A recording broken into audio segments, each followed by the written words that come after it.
Maqaa Abbaa, kan Ilmaa, kan Hafuura Qulqulluu, Waaqa tokkoo, Ameen. Ifamaa fi tolummaa isaa nuuf baay'isee Waaqayyo Abbaan keenya akka baay'ina cubbuu keenyaa osoo hin taane akka tolummaaf akka dhiifama isaatti eegee tiksee hanga isaatti kanatti kan nu ga'e maqaan isaa qulqulluun guddaa kan galatoomeef kan ulfaate nuuf haa ta'u. Maatiiwwan Waaqayyoo ijoolleen haadha keenya qulqulleettii Dubroo Maariyaamii bakka adda addaa taa'uun sagalee kana kan dhaggeeffattan maqaa Gooftaa keenyaaf Fayyisaa keenyaa Iyyasuus Kiristoosiin nagaan isin gaafadhaa. Akka isaati bakka jirtanitti akkam bultanii akkam ooltanii akkam galgaleessanii Ameen. Gooftaan keenyaaf Fayyisaan keenya Iyyasuus Kiristoos yeroo hundumaa akka baay'ina cubbuu keenyaa osoo hin taane akka tolummaaf akka dhiifama isaatti kan nu eegu kan nu tisku qulqulluu kan ta'e maqaan isaa afaan ergamoota isaadhaan afaan qulqulloota abboota keenyaa harmoola keenya harmootii keenyaan kan galateeffamu nu birattis guddaa kan galatoomeef kan ulfaate nuuf haa ta'u. Deessuu Gooftaa keenyaa haadha hunduma keenyaa yeroo hundumaa mirga ilma ishee dhaabbachuudhaan waa'ee cubbuu keenyaadhaaf kan nuuf kadhattu haadha keenya qulqulleettii Dubroo Maariyaamii akkasumas qulqulloota ergamoota Waaqayyoo qulqulloota abbootii keenyaa qulqulloota harmoolii keenya hundumaaf akka kennaa isaaniitti galanni isaaniif haa ta'u. Egaan maatiiwwan Waaqayyoo barumsa keenyaa jireenyaa fi hojii gaarii kiristaanummaa kan jedhuun boqonnaa lammaffaa eegallee akka jirru ni beekama. Boqonnaa lammaffaa hundeewwan hojii gaarii kiristaanummaa kan jedhuun egaa kutaawwan adda addaa keessatti mata dureewwan adda addaa ilaaluudhaaf yaalleerra. Boqonnaa kanaan seensaa seerota Waaqayyoo kan jedhu kutaa jalqabaa keessatti akka ilaalle ni yaadattu. Lammaffaa irratti immoo abboommiiwwan kurnan kanneen jedhaman isaan kan akka isaan ta'an seensaan ilaallee keessadha kan jirru. Akkuma jalqabatti dubbanne immoo barumsi kun walumaa galatti qabiyyeensaa qabiyyee sadee kan inni qabu kan jalqabaa seerota Waaqayyoo seensaanii kan jedhu kan lammaffaa immoo abboommiiwwan kurnan kan jedhu kan sadeeffaa immoo lallaba tulluu Gooftaan keenyaa Fayyisaan keenya Iyyasuus Kiristoos wangeela Maatewos boqonnaa 5 irratti akkuma dubbisnu jechaadha. Lallaba turutti kan inni taasise kan jalqabaa yoo ta'u kanneen ta'an immoo seerota wangeelaa kanneen jedhaman barumsa kanaan akka laallu dubbachuun keenya ni yaaltama.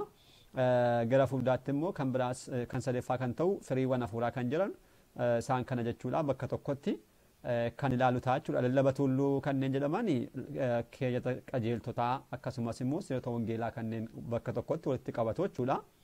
Firiiwwan hafuuraa immoo isaa booda kanneen dhufan jechuudha bakka tokkotti kan barannudha ta'a kanaani.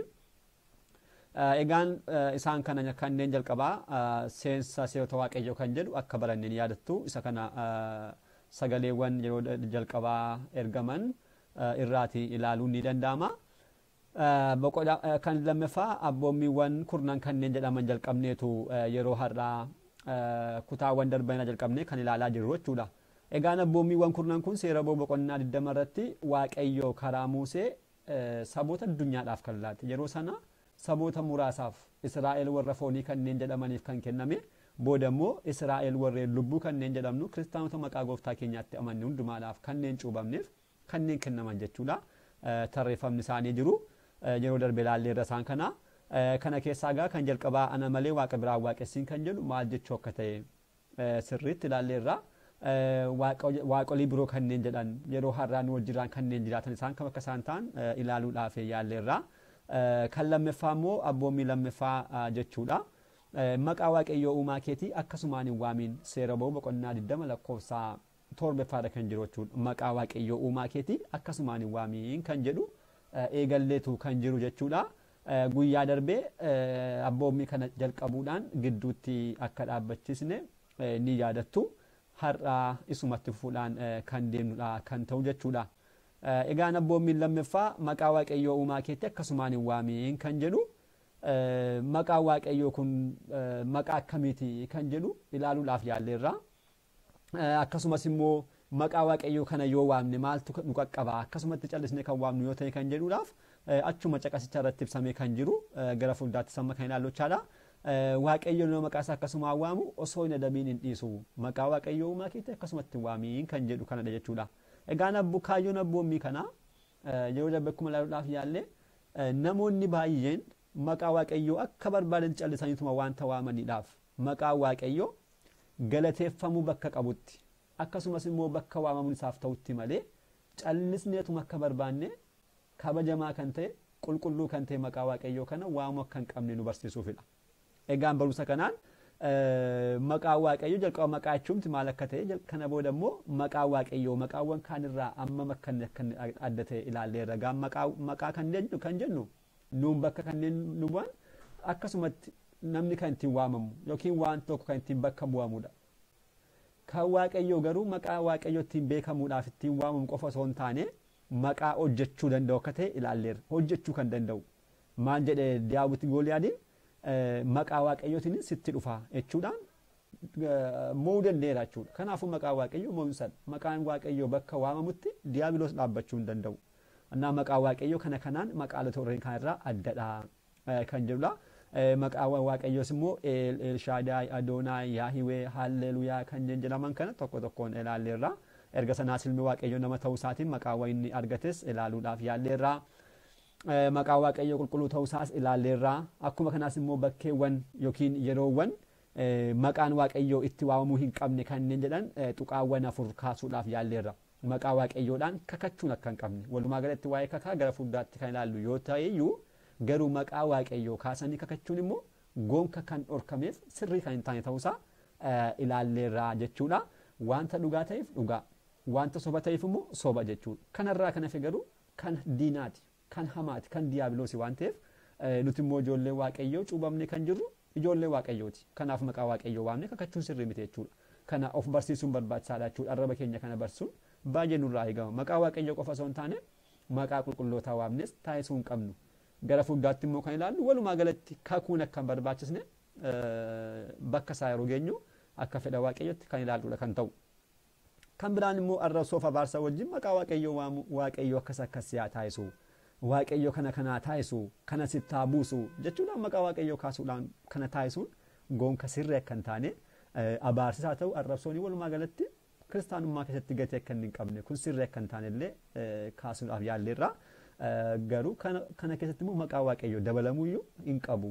Kan biraan siletiin hundumtuu sirrii akka hin taane siletiin hundumtuu sirrii mitachuu hin dandeenyu hundumtu immoo sirrii jechuu hin dandeenyu. Siletiin sirrii ni jira. Namoonni kan isaan sirriitti beekanii taasifatanii fi waaqayyo isaaniidhaaf kan isaan raawwatan ni jira. Isa kanarraa addatti garuu siletii raawwachuu hin dandeenye. Callisaniituma waaqayyoon maqaa waaqayyootiin siletii seenuudhaan bakka raatti hambisuu inni kun sirrii akka hin taane.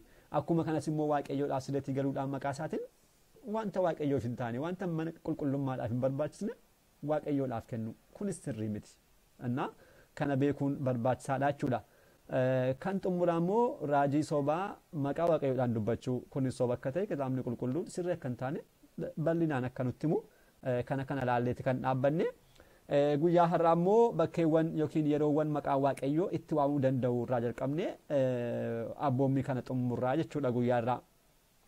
Egaan maqaan waaqayyoo gooftaa keenya jalqaba irraa kaasnee kaasaa kan turre bakkeewwan kanatti waamamu gaafa jennu bakkeewwan sana qofatti osoo hin taane inni guddaan sammuun keenya maalidha nutti hima wanta baay'ee beeka sammuun keenya. Bakka kanatti maqaa waaqayyoo waamamuun hin barbaachisu kan jedhu dhalli namaa seera lapheedhaan kan isaaf kennamedha.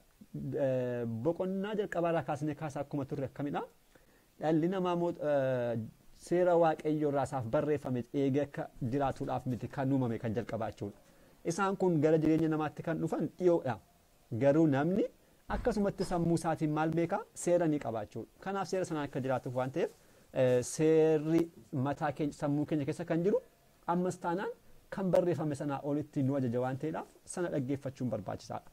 Egaan akkuma maqaawwan waaqayyoo bakka hundumaatti waamamne maqaawwan waaqayyoo immoo bakkeewwan yookiin yeroowwan itti waaman ni qabu.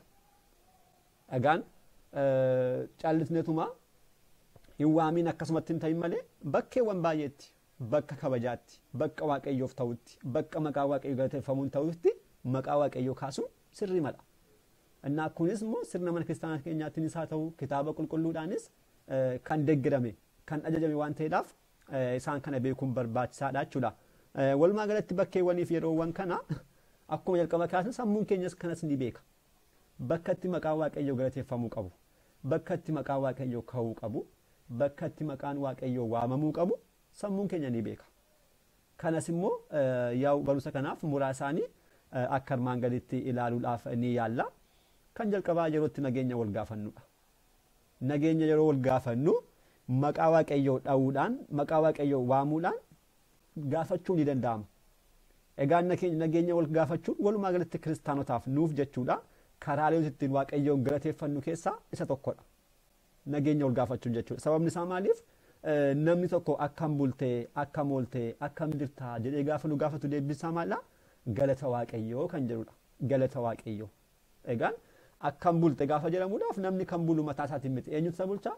Waaqayyoodha. Kan nu bulchu, kan nu oolchu, kan nu eegu, kan nu jiraachisu waaqayyo waan ta'eedhaaf waaqayyootiin eegamee amma kanaatti ga'e waan ta'eedhaaf galata waaqayyoo jechuudhaan sababa nagaa wal gaafachuu keenyaallee kana galata waaqayyoo jenna jechuudha. Keessumattuu nuti Itoophiyaanonni immoo karaa kanaa sirriitti beekamna. Afaanota biraa keessaa bakka baay'eetti argachuu isuu dandeenya. Akkam bultee kan jedhamuudhaaf deebiinsa akkam bulteedha bakka baay'eetti. Akkam oolte kana beeka. Kan keenya garuu kanarraa adda kan ta'e karaa nuti waaqayyoon galateeffannu ta'e abboonni keenya akkasumas kitaabni qulqulluu bu'uura taasifachuudhaan qulqulloonni abboonni keenya nuuf hojjetanii itti fayyadamaa jirra jechuudha. Kanaafuu nagaa yeroo gaafannu haala kanaatiin galata waaqayyoo ati akkam bultee, galata waaqayyoo ati akkam oolte, galata waaqayyoo ati akkam jirta jechuudhaan ni deebisna jechuudha. Kanaafuu kun karaa itti waaqayyoon galateeffannudha. Kitaabni qulqulluun bakka baay'eetti kana kaaseera. Caqasa tokko ilaaluudhaaf ergaa qulqullicha Phaawulos gara saboota Roomaatti kan erge boqonnaa 1 lakkoofsa 7 gaafa dubbisnu waaqayyo kan isin jaallatuu fi qulqulloota akka taataniidhaaf kan waamamtan Roomaa keessa kan jirtan hundumtu waaqayyo abbaa keenya irraa gooftaa keenya Iyesuus Kiristoos irraa kennaa fi nagaan isiniif haa ta'u jechuudhaan qulqulluun Phaawulos barreesseera. Kanaafuu yoo nageenya maqaa waaqayyoo kaasuun sirriimatti kan barbaachisuu fi kitaabni qulqulluunis kan deeggaru ta'uusaa beekuun barbaachisaadha jechuudha.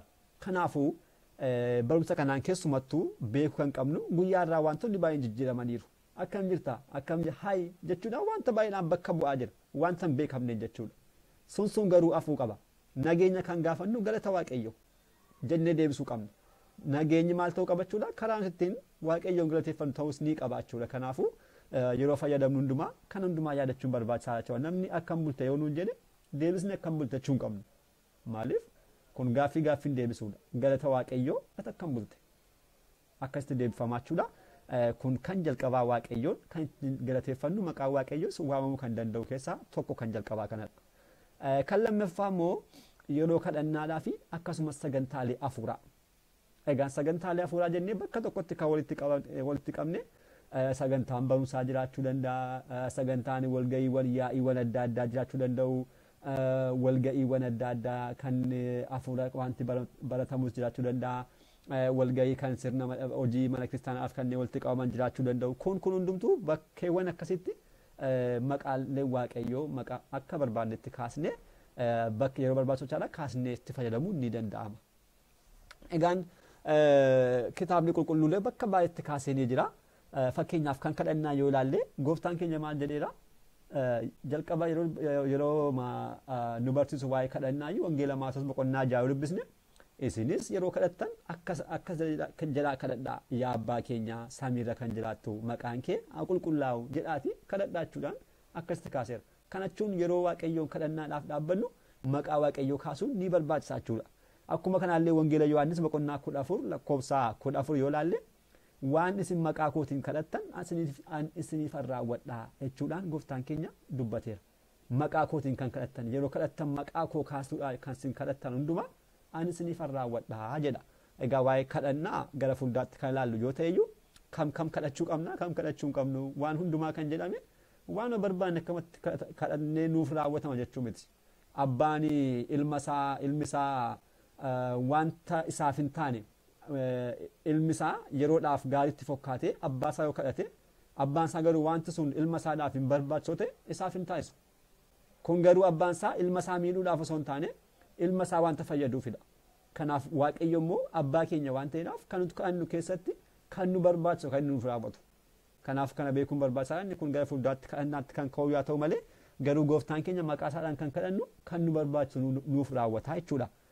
Kan biraan wangeela Maatewos boqonnaa 18 lakkoofsa 20 immoo tokkummaadhaan sagantaawwan adda addaatti dhuguma waaqayyo akka argamuudhaaf maqaan isaallee waamamu akka qabu ni dubbata. Maal jedha? 2 yookiin 3 maqaa kootii yoo walitti qabaman achi gidduutti isaanitti gidduutti ni argamachuudhaan gooftaan keenya dubbateera. Maqaa isaadhaan maqaa isaa waammachuudhaan walitti qabamnaan walgayiiwwan akkasii irratti innumti maqaan isaa waamuu qofa osoo hin taane inni mataan isaa gooftaan keenyaa fayyisaan keenya Iyyasuus Kiristoos nu gidduutti argama jechuudha. Kanaafuu waadaan akkasii ni jira. Akkuma kanaallee maqaa waaqayyoo kan waamu hunduu ni fayyachuudhaan immoo Iyyu'eel raajisaa boqonnaa 2:30 barreesseera. Maqaa waaqayyoo kan waamachuu yeroo hundumaa kan kadhatu jechuudha. Inni ni fayyaa. Kanaaf bakkeewwan akka kanatti maaltu nu barbaachisa? Maqaa waaqayyoo kaasanii kadhachuun sirna qiddaasee irratti, sa'aataatii irratti, kidaanii irratti, kadhannaawwan gosa adda addaa irratti, dhuunfaa keenyaan kan taasisu irratti haa ta'u, gareewwanii kan taasisu bakka barbaannetti haala kanaatiin maqaa waaqayyoo kaasnee kadhachuun, galateeffachuun ni danda'ama jechuudha. Kan sadeeffaa immoo bakkeewwan dirqama ta'an immoo ni jiru. Bakkeewwan dirqama. Fakkeenyaaf asitti kan kaasne mana murtii. Mana murtii yoo ilaalle manni murtii kan hojjetu maqaa waaqayyoo waamuudhaan kakaa kanneen taasisan ni jiru. Inni kun guutummaan guutuutti kitaabolee sirna kiristaanaa keenya irraatti akka ilaaluudhaaf akka yaalletti amma dirqama ta'etti wanti tokko kakuun sun amma dirqama ta'etti sana raawwachuun ni ta'a. Amma dirqama ta'etti jechuudha. Garuu filannoon biraa yoo argamee fi sana bakka wanta biraadhaan bakka buusuu yoo danda'ame immoo sana hambisuun baay'ee gaariidha. Garuu amma hin danda'ametti immoo wanta ragaa bahuudhaaf deemne sana jalqaba sirriitti beekuun barbaachisaadha. Dhugaadha moo dhugaa miti jennee erga adda baafannee booda sirrii yoo ta'e maqaa waaqayyoo waamnee yoo laanne kun wanta biraadhaan bakka bu'amuu hin dandeenyetti amma kanaatti kun cubbuu akka hin taane kitaabolee mana kiristaanaa tokko tokko ni kaasu. Kanaafuu kanallee asirraa beekuun barbaachisaadha. Garuu walumaa galatti maqaa waaqayyoo kana yeroowwan akkamii waamuu qabnaa kan jedhu isaan kun akka fakkeenyaatti kan jalqaba kaasnaa ta'u malee bakkeewwan baay'een ni jiru. Bakkeewwan sirrii sammuun keenya itti amane maqaa waaqayyoo bakkatti ka'uu qaba kan jedhu baay'een ni jiru. Fakkeenyaaf haa fudhannu yeroo waaqeffannaa, yeroo waaqayyoo waaqeffannu, yeroo galateeffannu jechuudha ni ka'a. Yeroo eebbaawwan adda addaa taasifamu waaqayyo akka siyaa taasisu, waaqayyo siyaa eebbisu, waaqayyo siyaa guddisu, waaqayyo dhaaltuu mootummaa isaa siyaa taasisu. Isaan kana kanatti maqaa waaqayyoo kaasuu ni danda'ama. Eebba eebbisottachaadha. Yeroo wanti nu dhiphisu tokko nu qunnamu dhiphina keessa yeroo gallu maqaa waaqayyoo waammannee gargaarsa yeroo barbaannu kunis ni danda'ama. Sammuu keenya keessaatii yaadonni adda addaa ka'uudhaan nu dhibbisuu danda'u. Bakkee irraatii wanta akka tasaa nutti mul'achuudhaan nu dhibbisuu danda'a. Diiyaabiloos qormaataan nu dhibbisuu danda'a.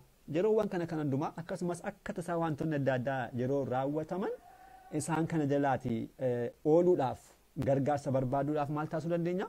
Maqaa waaqayyoo waamuun maqaa abbaa kan ilmaa kan hafuura qulqulluu yoo jenne wanti tokkoyyuu naasuun isaa ta'u wanti barbaade nu biraan dhaabbatu jechuudha. Kanaafuu bakka akkasitti dhuguma maqaa waaqayyoo kaasuun ni danda'ama jechuudha. Ni danda'ama. Iccitiiwwan mana kiristaanaa yeroo raawwannu maqaawwan waaqayyoo kaasuudhaan ni raawwanna. Ni raawwanna. Cuubbaa fakkeenyaaf yoo fudhanne mucaan kan cuubamu akkamittidha? Maqaa Sillaaseedhaan maqaa abbaa ilmaa hafuura qulqulluudhaan kan nu cuubamu. Maqaan kun ulfaataa kabajamaa qulqulluu haa ta'uyyuu malee bakkeewwan qulqulluu akkasitti immoo ka'uudhaaf rakkoo hin qabaatu jechuudha. Kanaaf bakka akkasitti ni kaasnaa. Walumaa galatti bakkeewwan qulqullaa'oo kanneen ta'aniif bakka ta'uufitti maqaa waaqayyoo kaasnee ni galateeffannaa jechuudha. Waaqayyos immoo maqaa kana kan nuuf laate kanaafidha. Akka ittiin galateeffannuuf, akka ittiin faarfannuuf, akka ittiin cuubamnuuf. Daandiiwwan kiristaanummaa keenya keessatti kanneen barbaachisan hundumaa maqaa isaadhaan raawwanne booda dhaaltuu mootummaas akka taanuufidha.